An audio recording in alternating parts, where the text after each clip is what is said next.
Hi hello ನಮಸ್ತೆ ಶುಭೋದಯ ಸ್ನೇಹಿತರೆ, ಹೇಗಿದ್ದೀರಾ? ನೀವೆಲ್ಲರೂ ಚೆನ್ನಾಗಿದ್ದೀರಾ ಅಂತ ನಾನು ಇವತ್ತಿನ ಕಾರ್ಯಕ್ರಮವನ್ನು ಪ್ರಾರಂಭ ಮಾಡ್ತಾಯಿದ್ದೀನಿ. ನೋಡಿ, ನಾನು ದಂಟಿನ ಸೊಪ್ಪನ್ನು ತಂದಿದ್ದೆ. ಕೆಂಪು ಮತ್ತು ಹಸಿರು ಮಿಶ್ರಿತವಾದ ಈ ದಂಟಿನ ಸೊಪ್ಪು ಆರೋಗ್ಯಕ್ಕೆ ಬಹಳ ಒಳ್ಳೆಯದು. ಈ ಸೊಪ್ಪಿನಲ್ಲಿ ನಮ್ಮ ಮನೆಯಲ್ಲಿ ಯಾವ ವಿಧಾನದಲ್ಲಿ ನಾವು ಸೊಪ್ಪಿನ ಹುಳಿಯನ್ನು ಮಾಡ್ತೀವಿ ಅನ್ನೋ ವಿಧಾನವನ್ನು ನಿಮ್ಮ ಜೊತೆ ಶೇರ್ ಮಾಡ್ತಾಯಿದ್ದೀನಿ. ಬನ್ನಿ ನೋಡೋಣ. ನೀವು ಸಹ ನನ್ನ ಚಾನಲ್ನ ಸಬ್ಸ್ಕ್ರೈಬ್ ಮಾಡಿಕೊಂಡು ವಿಡಿಯೋಗಳನ್ನ ಹೆಚ್ಚಾಗಿ ನೋಡಿ ನನಗೆ ಪ್ರೋತ್ಸಾಹ ಕೊಡಬೇಕು ಅಂತ ಕೇಳ್ಕೊತೀನಿ. ತಡ ಯಾತಕ್ಕೆ, ಜಟ್ಪಟ್ ಅಂತ ಮಾಡೋಣ ಬನ್ನಿ. ಸ್ನೇಹಿತರೆ ನೋಡಿ, ಸೊಪ್ಪನ್ನೆಲ್ಲ ಈ ರೀತಿ ಹೆಚ್ಚಿ ಚೆನ್ನಾಗಿ ಒಂದು ಮೂರು ಸರಿ ತೊಳೆದು ನೀರಲ್ಲಿ ನೆನೆ ಹಾಕ್ಕೊಂಡಿದ್ದೀನಿ. ಮತ್ತು ಒಂದು ಆರು ಹುಳಿ ಟೊಮೆಟೊನ ಹೆಚ್ಚಿಟ್ಕೊಂಡಿದ್ದೀನಿ. ಒಂದು 6 ಹಸಿಮೆಣಸಿನ್ಕಾಯಿ. ಇದೇನು ಖಾರ ಇಲ್ಲ, ನಾವು ಹುಳಿ ಪೌಡರು ಹಾಕ್ತೀವಲ್ಲ, ಸೊ ಅದರಿಂದ ಇದೊಂದು 6 ತೊಗೊಂಡಿದ್ದೀನಿ.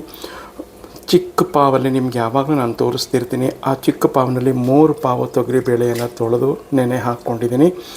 ಹುಣಸೆಹಣ್ಣು ಹುಳಿ ನಿಮ್ಮ ಮನೆ ಹುಳಿಗೆ ತಕ್ಕಷ್ಟು, ದಪ್ಪ ಈರುಳ್ಳಿ ಒಂದು ಗೆಂಡೆ ಪೂರ್ತಿ ಹೆಚ್ಚಿಕೊಂಡಿದ್ದೀನಿ ಹೀಗೆ ಉದ್ದುದ್ದಕ್ಕೆ, ಮತ್ತು ಸ್ವಲ್ಪ ಕರಿಬೇವು.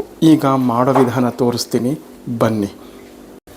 ಸ್ನೇಹಿತರೆ ನೋಡಿ, ಕುಕ್ಕರ್ ಇಟ್ಟಿದ್ದೀನಿ. ಕುಕ್ಕರಿಗೆ ಸ್ವಲ್ಪ ಪರಿಶುದ್ಧವಾದ ಒಂದು 2 ಸ್ಪೂನು ಕಡಲೆಕಾಯಿ ಎಣ್ಣೆಯನ್ನು ಹಾಕಿದ್ದೀನಿ. ಇದು ಸ್ವಲ್ಪ ಕಾಯಿಲಿ. ಸ್ನೇಹಿತರೆ ನೋಡಿ, ಎಣ್ಣೆ ಕಾದು ಬಂದಿದೆ. ಈಗ ನಾನು ಹೆಚ್ಚಿಟ್ಕೊಂಡಿದ್ನಲ್ಲ ಈರುಳ್ಳಿ, ನಿಮಗೆ ತೋರಿಸಿದ್ನಲ್ಲ, ಅದನ್ನು ಹಾಕ್ತೀನಿ. ಯಾಕೆ ನಾನು ಈ ರೀತಿ ಮಾಡ್ತಾಯಿದ್ದೀನಿ ಅಂತಂದರೆ, ನಾವು ಬೇಳೆ ಜೊತೆನೇ ಟೊಮೆಟೊ ಹೇಗೆ ಬೇಯಕ್ಕೆ ಹಾಕ್ತೀವಿ ಆಗ ಹಾಕ್ಬಿಡ್ಬೋದು. ಬಟ್ ನಾವು ಪ್ರೆಷರ್ ಇಳಿದಾಗ ಕುಕ್ಕರ್ನ ತೆಗೆದ್ರೆ ಆ ಈರುಳ್ಳಿ ವಾಸನೆ ಮುಖಕ್ಕೆ ಹೊಡೆಯುತ್ತೆ ಗಬ್ ಅಂತ. ಅದಕ್ಕೆ ನಮಗೆ, ಬೇರೆಯವ್ರಿಗೆ ನನಗೆ ಗೊತ್ತಿಲ್ಲ. ಸೊ ಆದ್ದರಿಂದ ಇದನ್ನು ಫಸ್ಟು ಸ್ವಲ್ಪ ಬಾಡಿಸ್ಕೊಂಬಿಟ್ರೆ ಹಸಿ ವಾಸನೆ ಹೋಗೋವರೆಗೂ ಆ ಈರುಳ್ಳಿ ಇದ್ರ ಸ್ಮೆಲ್ ನಮಗೆ ಮೂಗಿಗೆ ಹೊಡೆಯೋಲ್ಲ ಬೇಳೆ ಜೊತೆ ಬೆಂದ ಮೇಲೆ. ಆದ್ದರಿಂದ ನಾನು ಈ ರೀತಿ ಮಾಡ್ತಾಯಿದ್ದೀನಿ ಅಷ್ಟೇ. ಸ್ನೇಹಿತರೆ ನೋಡಿ, ಅದು ಎಣ್ಣೆಯಲ್ಲಿ ಬಾಡಿಸ್ಕೊತಾ ಇದ್ದರೆ ಅದ್ರ ಪರಿಮಳ ಹೇಗೆ ಬರ್ತಾಯಿದೆ ಅಂತ ಅದ್ರ ವಾಸನೆ. ಈಗ ಕರಿಬೇವು ಹಾಕ್ಕೊತೀನಿ. ಇದನ್ನು ಸಹ ಅದರೊಟ್ಟಿಗೆ ಬಾಡಿಸ್ಕೊಂಬಿಡ್ತೀನಿ. ನಾನು ಅರಿಶಿಣ ಎಲ್ಲ ಈಗಲೇ ಹಾಕಲ್ಲ, ಯಾಕೆಂದರೆ ಕುಕ್ಕರೆಲ್ಲ ಕರೆ ಆಗಿಬಿಡುತ್ತೆ, ತೊಳಿಬೇಕಾದ್ರೆ ಕಷ್ಟ. ಸೊ ಆದ್ದರಿಂದ ಅರಿಶಿಣವನ್ನು ಸಾರು ಮಾಡಬೇಕಾದ್ರೆ ಹಾಕ್ಕೊತೀನಿ. ಇಲ್ಲಾಂದರೆ ಖಾರದ ಪುಡಿಯಲ್ಲೇ ಹೆಚ್ಚಾಗಿ ನಾವು ಅರಿಶಿಣದ ಕೊನೆ ಹಾಕಿ ಮಾಡಿಸಿರ್ತೀವಲ್ಲ, ಹಾಕದೇ ಇದ್ರೂ ನಡೆಯುತ್ತೆ. ಸ್ನೇಹಿತರೆ ನೋಡಿ, ಹಸಿ ವಾಸನೆ ಹೋಗೋವರೆಗೂ ನಾನು ಬಾಡಿಸ್ಕೊಂಡಿದ್ದೀನಿ. ಈಗ ಕುಕ್ಕರ್ಗೆ ನಾನು ನೆನೆಸ್ಕೊಂಡಿರೋ ತೊಗರಿಬೇಳೆ, ಸೊಪ್ಪು, ಟೊಮೆಟೊ ಮತ್ತು ಹಸಿಮೆಣಸಿನ್ಕಾಯಿ ಎಲ್ಲವನ್ನು ಹಾಕಿ ನಂತರ ಶೇರ್ ಮಾಡ್ತೀನಿ. ನೋಡಿ, ಎಲ್ಲ ಕುಕ್ಕರ್ಗೆ ಹಾಕ್ಕೊಂಡಿದ್ದೀನಿ. ಸ್ನೇಹಿತರೆ ನೋಡಿ, 4 ವಿಷಲ್ ತೊಗೊಂಡಿದ್ದೆ, ಎಲ್ಲ ಬೆಂದು ಕದ್ರು ಹೋಗಿದೆ. ಈಗ ನಾನು ರುಬ್ಬಕ್ಕೆ ತೊಗೋತಾ ಇದ್ದೀನಿ. ನನ್ನ ಮುಷ್ಟಿಯಲ್ಲಿ 1.5 ಮುಷ್ಟಿ ಹುರ್ಗಡ್ಲೆ ತೊಗೊಂಡಿದ್ದೀನಿ. ಯಾಕಂದರೆ ಸೊಪ್ಪಿನ ಹುಳಿ ಸ್ವಲ್ಪ ಗಟ್ಟಿಗಿದ್ದರೆ ಚೆಂದ, ತೀರ ತೆಳ್ಳಗಾದರೆ ತಿನ್ನೋಕ್ಕಾಗೋಲ್ಲ. ಬೆಂದಿರ್ತಕ್ಕಂಥ ಸೊಪ್ಪು, ಬೇಳೆ, ಹಾಗೆ ನಾನು ಬೇಯಕ್ಕೆ ಹಾಕ್ಕೊಂಡಿದ್ದೆನಲ್ಲ 6 ಹಸಿಮೆಣಸಿನ್ಕಾಯಿ, ಅದನ್ನು ಸಹ ರುಬ್ಬಕ್ಕೆ ಹಾಕ್ಕೊತೀನಿ. ರುಚಿಗೆ ತಕ್ಕಷ್ಟು ಹುಣಸೆ ಹುಳಿ, 1 ಚಿಕ್ಕ ಗೆಂಡೆ ಈರುಳ್ಳಿ, 2 ಹುಳಿ ಟೊಮೆಟೊ, ಅಲ್ಲೂ 6 ಹುಳಿ ಟೊಮೆಟೊನ ಬೇಯೋಕ್ಕೆ ಹಾಕಿದ್ದೆ. ಆಮೇಲೆ ಈ ಒಂದು ಅರ್ಧ ಹೋಳು ತೆಂಗಿನಕಾಯಿ, ಇದಿಷ್ಟನ್ನು ಹಾಕಿ ರುಬ್ಕೊತೀನಿ. ನಂತರ ಪಾತ್ರೆಗೆ ಹಾಕಿ ಯಾವ ಹದಕ್ಕೆ ನಾನು ಸಾರನ್ನ ಮಾಡ್ಕೊತೀನೋ 2 ದಿನಕ್ಕಾಗೋಷ್ಟು ಅಷ್ಟಕ್ಕೆ ರೆಡಿ ಮಾಡಿಕೊಂಡು ಸ್ಟವ್ ಮೇಲೆ ಕುದಿಯೋಕ್ಕಿಟ್ಟು ನಂತರ ನಿಮಗೆ ತೋರಿಸ್ತೀನಿ. ಈ ಸೊಪ್ಪಿನ ಹುಳಿ ಅಂದರೆ ಈ ಸೊಪ್ಪು ಇವತ್ತು ಮಾಡೋದಕ್ಕಿಂತ ನಾಳೆಗೆ ತುಂಬ ರುಚಿ ಜಾಸ್ತಿ, ಕುದೀತಾ. ಆದ್ದರಿಂದ ನಾನು 2 ದಿನಕ್ಕಾಗೋಷ್ಟು ಎಲ್ಲ ಸಾರನ್ನು 2 ದಿನಕ್ಕಾಗೋಷ್ಟೇ ಮಾಡ್ಕೊಳ್ಳೋದು. ಈಗೆಲ್ಲ ರುಬ್ಕೊತೀನಿ, ನಂತರ ನಿಮಗೆ ಶೇರ್ ಮಾಡ್ತೀನಿ.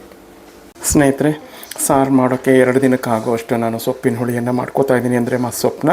ಈಗ ಇದಕ್ಕೆ ಒಗ್ಗರಣೆಗೆ ಈ ಸಾರು ಮಾಡೋ ಪಾತ್ರೆಯನ್ನು ಇಟ್ಕೊಂಡಿದ್ದೀನಿ. 3 ಸ್ಪೂನ್ ತುಪ್ಪ ಹಾಕ್ಕೊಂಡಿದ್ದೀನಿ, 2 ಸ್ಪೂನು ಕಡಲೆಕಾಯಿ ಎಣ್ಣೆ ಹಾಕ್ಕೊಂಡಿದ್ದೀನಿ. ಈಗ ಇದು ಬಿಸಿ ಆಗಲಿ. ಸ್ನೇಹಿತರೆ ನೋಡಿ, ತುಪ್ಪ ಎಣ್ಣೆ 2 ಕಾದು ಬಂದಿದೆ. ಈಗ ಮೊದಲಿಗೆ ಸಾಸಿವೆ ಜೀರಿಗೆಯನ್ನು ಹಾಕ್ಕೊತಾ ಇದ್ದೀನಿ. ಅದು ಚಿಟಪಟ ಅಂತ ಸಿಡಿಲಿ. ಸ್ನೇಹಿತರೆ ಚಿಟಪಟ ಅಂತ ಸಿಡಿತಾ ಇದೆ. 1 ದಪ್ಪ ಗೆಂಡೆ ಈರುಳ್ಳಿಯನ್ನು ಸಣ್ಣದಾಗಿ ಹೆಚ್ಚಿಕೊಂಡಿದ್ದೀನಿ, ಅದನ್ನು ಸಹ ಹಾಕ್ತಾ ಇದ್ದೀನಿ. ಬಾಡಿಸ್ಕೊಳ್ಳೋಣ. ನೋಡಿ ಸ್ನೇಹಿತರೆ, ಎಲ್ಲ ಬರ್ತಾ ಇದೆ. ಈ ಸಮಯದಲ್ಲಿ ನಾನೇನು ಮಾಡ್ತೀನಿ ಅಂದರೆ ಒಣಮೆಣಸಿನ್ಕಾಯನ್ನು ಹಾಕ್ಕೊಂಡು ಬಾಡಿಸ್ಕೊತೀನಿ. ಒಗ್ಗರಣೆ ಪದಾರ್ಥ ಎಲ್ಲ ಬಾಡಿದೆ. ಈಗ ಸ್ಟೋವಿಂದ ಕೆಳಗಡೆ ಇಟ್ಕೊಂಡಿದ್ದೀನಿ ಪಾತ್ರೆನ. ನೋಡಿ, ಈಗ ಹುಡಿ ಹಿಂಗನ್ನು ಹಾಕ್ಕೊತಾ ಇದ್ದೀನಿ.